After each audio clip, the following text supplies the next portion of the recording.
And what I want to talk to us about is our unexamined beliefs. Because there's a lot of things we hold, and 100% of our pain is caused by the moments we will not accept what is. 100% of our pain is caused by the small percentage of where we won't accept what is. I'm going to give you the music team. Hit that downbeat, because they're going to sing about that for us. Take it away. I feel like we're just not grounded today. We're not okay. We're not okay. Reverend So let's Ken. do that. Ground us, Ken. Let's do that. How many other people identify that? Do we not feel grounded? Whew. Right? So you take this moment, you take those moments. Those are indications. There's indications from your soul that something's not right. And that's when you take that deep breath. When you know, when you remember and you connect with the infinite possibilities of the divine, and you thank that anxiety, that disconnected feeling, for your allowing you to breathe into the present moment. Right here and right now, everything is possible.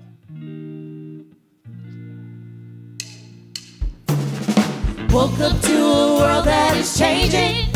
Looking out the window got me wondering lately, will we be okay? Will we be okay? One day I can feel the sun shining. Next day a bullet can leave a mama crying. Will she be okay? Tell me, will we be okay? Life is taking everything that I have just to survive. I got $25 in my pocket, and I think another 10 in my glove compartment. I'm trying so bad not to cry, but it's hard to stop it.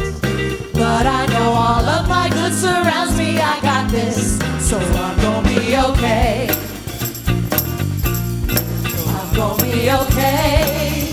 Okay, okay. See, I gotta remember that the divine is bigger than any battle I'll ever face. So I'm gonna be okay. Why do we hate one another when love is the most beautiful color? It takes away the gray and makes everything okay. Where is the American dream? If only 1% knows what it means to really be okay. Tell me, is that okay? Life is taking everything that I have just to survive. I got $25 in my pocket, and I think another 10 in my glove compartment. I'm trying so bad not to cry, but it's hard to stop it. But I know all of my good surrounds me, I got this, so I'm gonna be okay. I'm gonna be okay. Okay, okay. See, I gotta remember that the divine is bigger than any challenge I'll ever face. So I'm gonna be okay. See, our good is great. This season of pain, it won't last always. Life is taking everything that I have just to survive. You got $25 in your pocket, and you think another 10 in your glove compartment. But that family with no food would trade places with you. Give thanks and don't forget how you got it. And we gon' be okay. We gon' be okay.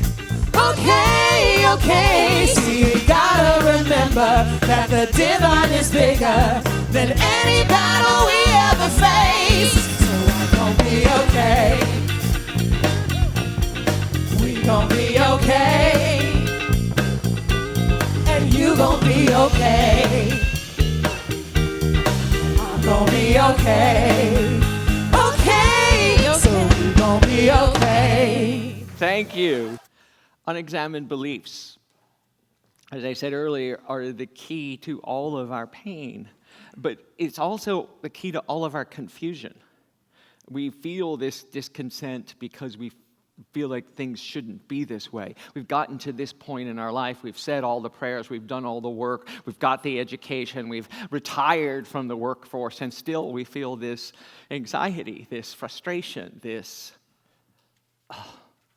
discontent with the status quo, because we never stop to examine the truth that we believe in may be different than the spiritual truth we say we believe in. It's because it's really easy to come here today and say, oh yeah, I'm a Unity member and I believe in the Unity principles and I believe in love and justice for all, but we live and work in the world where all we talk about is the differences and what separates us and what keeps us apart. And we never examine our own thinking to the level that we could be wrong. It's usually that the other people, if they would only get in line and understand how loving and caring we are, that they'd see that they should come over to our point of view. And we do this all the time in our politics, political parties and politicians. Time and time again, we have been disappointed. But even when we win, we are disappointed with the results of the election because all of a sudden it is us and them again, and there are people fighting and thwarting our initiatives, even though we won the election. So then when we lose the election, we get equally upset, and we start to project all kinds of stuff on them, those others who just don't get it. Never stopping to ask, are we the ones who just don't get it? An unexamined belief that there can be somehow a red state or a blue state. But if you look at our country and our hemisphere from space, you see no red states or blue states. You see no borders or divisions at all. All you see is a globe and a landmass. But we carve out these red and blue states, and I've seen memes all over Facebook right now that says, okay, this is the new map of the United States where we join Canada, right? And we carve out all the states that are marked blue on all the maps, and we're going to join that. But if you zoom out even further, you'll recognize that there's no countries at all that you can witness from this perspective when you get high enough in consciousness. There are no lands, borders. They only exist in our minds and frequently in our hearts, unfortunately, too. But we say many things like, God bless America, one nation under God, as if God, the very one power and one presence we talk about every week here, is somehow taking sides against our nation, against others. And somehow that this deity we all say we believe in, this universal presence of love, we frequently say God is love, but we want that love to shower more upon our country than others, and our people rather than others. And we buy into this false dichotomy that says there is a chosen people, a special land, a religion ordained by God or by Jesus, set up in the name of Christ so that we can all ascend into heaven, when it really does is bring us further into division and blame and discord and war. This idea that there's only one religion misses the point that there's only one. There is only one power and one presence, and only one of us here. We are all the beloved child, the beloved creation of the one power. And to think that one is more favored than the other is to reduce that deity into the sky into a vindictive parent who chooses their favorites.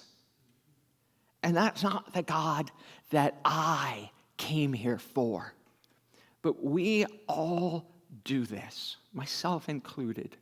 When we get caught up in the political discussion, when we get caught up in tribalism, when we get caught up in the fear that somehow we're going to lose something. There's only one. If we even look at our solar system, none of us would exist without the sun. We all revolve around the sun, and we all have life. And this planet exists because of the energy and the power of the sun. And we've often used that metaphor with God, that God is the eternal, always shining, always present. It's we who turn our backs to the light and think it's darkness. It's we who say we are the most favored when it is equal, the distribution of God's love, God's power, God's strength, God's energy. And that's only if we look into this solar system. When we expand further out into the cosmos, we can see that there is no distinction between this little blue dot that we live on and the immense power and creative energy of the whole universe, which we cannot even conceive of in our minds. My 6-year-old keeps asking me this week, he's just on this kick, how do you count to infinity? How do you count to infinity? Is it 6 trillion, he says? Is it a trillion zillion? And he keeps asking me, what does infinity mean? And that's what I ask us. If we are all living in infinite potential, if we are all living in the moment of absolute knowing, then how do we measure success? This present moment, this breath we're on, this moment of creation is more than okay. It takes us to the new place of magnificent wholeness. When we stop seeing people as us and them, Republican and Democrat, black and white, male and female, and know that when the two are joined together in one, that is spirit. In the Gospel of Thomas, a banned gospel by the Catholic Church, it says, when you make the two as one, when you make the male as the female, when you make them all one, then surely you will enter the kingdom of heaven. When you will understand that there is no difference between us except what we think in our heads. And if you look even at science and go down to the micro chromosome level, the only difference between a man and a woman is a single chromosome, right? A single that is dependent on how we outpicture in this life. But it is also why, for ages and millennia, those of two-spirit, those who transcend the binary, have been considered spiritual masters and spiritual guides for all of us. So yes, we proudly celebrate our non-binary and our transgender individuals in our community because we understand that they bring us a special gift of knowing that oneness. It doesn't mean that other people are wrong. They just are at a different orbit around the sun. And at some point, that truth will prevail. But we kept going to physical truths, to material truths, black and white, Republican and Democrat, us and them, gay and straight, male and female. And we try and make the oneness by pushing us all together rather than lifting us to something we already are and to seeing us clearly. Eric Butterworth talks about it this way. It's not that you make things right. You see things correctly. Right? You don't make it right. You see it right. My life was transformed by the unity principles. And unity was formed on finding the common spiritual principles in all of the world's religions. That's why the name unity. Our founders, Charles and Myrtle Fillmore, searched the world's religions and wanted to find the common thread that unites us all and named us a religion called unity. And my life has not only been transformed, it has literally been saved. saved by the power of these teachings. And for those of you who know my story, that's not an exaggeration. And at the same time, I finally and frequently have to remind myself of what those principles are, because I get caught up in the world's drama. It was just as hard a week for me last week as it was for many of you. And the irony was that I got calls from many of you and did counseling sessions where I was supposed to talk you off the cliff. God has a sense of humor in my mind. Right? It's like, so yes, the privilege and the advantage I had was that I got to dive deep into the teachings. And I got to wrestle with the truth on a deeper level. So here's a little primer. Our 5 basic unity principles are about spiritual solutions to physical world problems. They're about spiritual solutions to what we think is wrong with the world. But as I mentioned earlier, we don't make it right. We see it right. The first is that God is all that there is. There is only one power and one presence active and working in this universe. If we genuinely embrace that idea, then we'd know that every person in every situation is an expression of the divine. So last week's, 2 weeks ago on Tuesday, election is an expression of divine life working itself out. We would stop seeing our opponents as our enemies and start recognizing them as part of the divine plan. So how do we work with this energy? How do we bring ourselves to this situation wholly, fully, and lovingly, and seeing that there is no us and them, but there is only one? That Donald Trump, Kamala Harris are all equally parts of God. They're made in the image and likeness of the divine. Think of those family members that you voted different than you and see them as fully and completely, wholly, divinely made. Not their humanity, not their faults, not their things they said to me last week, but that they are wholly and completely divine. God is the substance of everything. So what unity teaches is God is not a being up in the sky. God is not pulling strings to make things happen, to make any political party work. God, in my opinion, could care less. Not a micromanaging deity, right? God is running the whole universe. It is the energy and the substance of the divine. And what I love about this, too, is that God doesn't have a gender, right? God is not he. God is not she, although when New Thought started in the 1880s and 90s, they revolutionized spirituality by saying Father, Mother, God, right? And they opened all their prayers at that time with Dear Father, Mother, God. And when I first read that, that was like revolutionary, this Catholic boy who always prayed to this male deity to go, Father, Mother, God, how opening. And that was great. But 130 years later, we are on a different place. We do not start our prayers today with Father, Mother, God, because that's gendering God still. When JD was leading the kids program a couple weeks ago, he did a video. We showed it a couple weeks ago too. But we showed the video, and the kids say, what is God? And they were all describing what God is. And our daughter, Roma, said, God is a they. Right? And that's how far we've come, folks, that we are really teaching our kids now that God is not male, female. God is they. God is the energy. And that we stop this distinction. We are on this evolutionary track in our own understanding. So it goes back to our hidden beliefs. We have a belief that the term God is gendered. When I first started coming here and using the term God, people were like, no, you got to say goddess. I was like, really?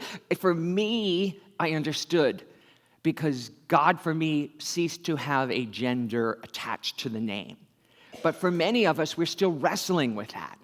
So where are you on that spectrum? Have you examined that belief?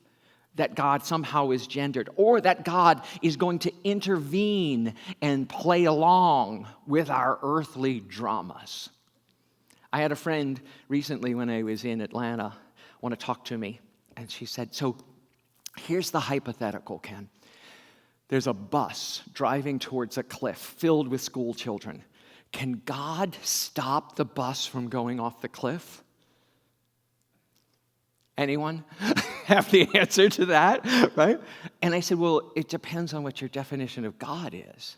So if God is the energy and the substance that is in everyone and everything, God is in the bus driver, God is in the construction of the bus, God is in all the children that are on the bus, and collective wisdom can always intervene when something is about to go wrong. But God is also the energy that always rebirths itself, that can never be destroyed, just always takes on new forms. So the premise of the question says more about us than it does about the divine. The premise of the question is that we keep looking for a savior to intervene with our worldly issues. And that's what we do with presidents and politicians. We look for saviors who are going to rescue us and to fix things and to make it whole. When it already is whole, we just don't see it correctly. It is already whole because you cannot subdivide spirit, right? You cannot subdivide spirit into little compartments and say, you have more spirit than you do. This is a more favored nation than this one. We have unexamined beliefs that are causing 100% of our pain. And part of that is that we can't do anything about it. We are divinity in expression. Our second unity principle is that we are made in the image and likeness of God, as it says in Genesis, and we are whole and complete. Well, God cannot make something in its image and likeness and make it flawed and fallible and weak. You are a mighty, powerful, spiritual being, and your being here on the planet is the only card you need to behave like it. Like, I have power and authority, I will stand in my dominion, and I will be the voice of love in a world that desperately needs to be loved, and a world that needs to let go of this us and them. When we tap into our own inner wisdom, we can let go of seeking politicians or clergy to give us the answer, folks. Because, like I said, you all called me, or many of you called me asking for help, and I'm more than willing to give it. But you have the answer. In every spiritual session I ever do, like every good therapist does, I listen and I say your words back to you because you already know the answer. You just need someone to sit with you and allow you to birth it. Right? Right? You have the answer. And what we need to do as a community is to realize that we are the one who's come to save the world. Amen. Right? We are the ones who have come to make a difference and to create a community and friends who will listen to you and allow you to birth that truth that will be the implement, the change the world needs to see. Because we also do it in all the world's problems with tech. Tech's gonna solve this. Tech's gonna solve this. And tech only ends up making more of the same problems on a different scale, right? So right here and right now, we need to go back to spiritual principles for the earthly matters, the things that exist beyond the physical, but that undergird all of it. Beliefs create. Our third unity principle is that our thoughts and our beliefs create, but limiting beliefs equal facts. Even though they're limiting, we think they're true. And what we believe is an immutable fact is an immutable fact for us. That's just what happens when you age. I just had that conversation downstairs with somebody talking about how hard it is to lose weight after 60. Right? It's like, that's just the way things are, folks. Right? You just can't change that. And we never examine those, but they become these belief systems which are driving not only the results we see, but our actions in the world, whether we participate or not. Because I want to be clear, I'm not saying that we should stop interacting with the world, that we should stop caring about politics. That's not what I'm saying. I say we have to do it differently, though. We have to stop seeing them as enemies. We have to stop seeing them as saviors. They have to stop seeing politicians and the whole political process as something that is divinely ordained, that is immutable. Because our founding fathers were flawed. Their limiting beliefs created the facts that we all live in right now. And we have the power to shift that. When we change our beliefs about the government, about the structure and the system and politics itself, it has no choice but to shift because we have shifted. You have the power.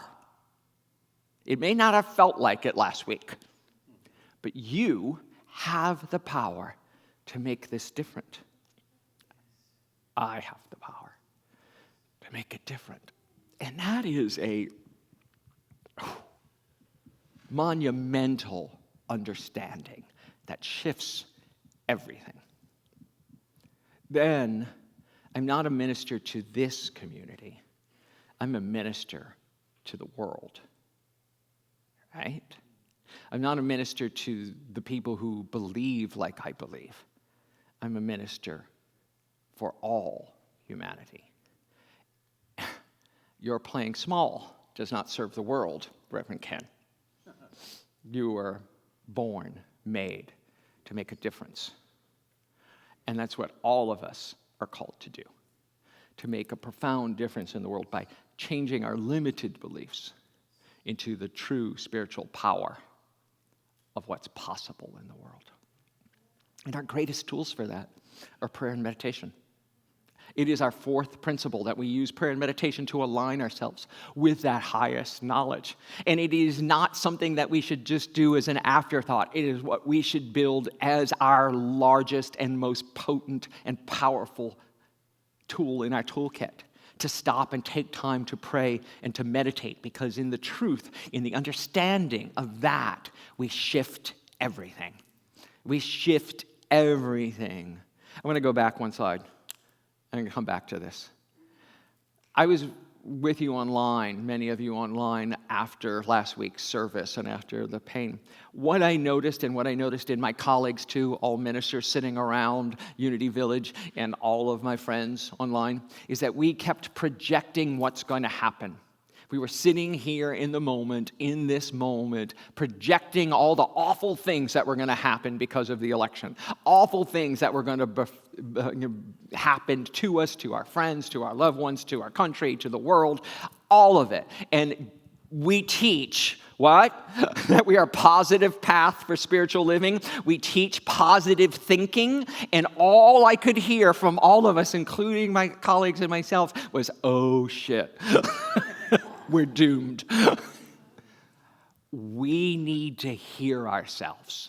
We need to understand what we're doing with our thoughts. And prayer and meditation is how we shift that, right?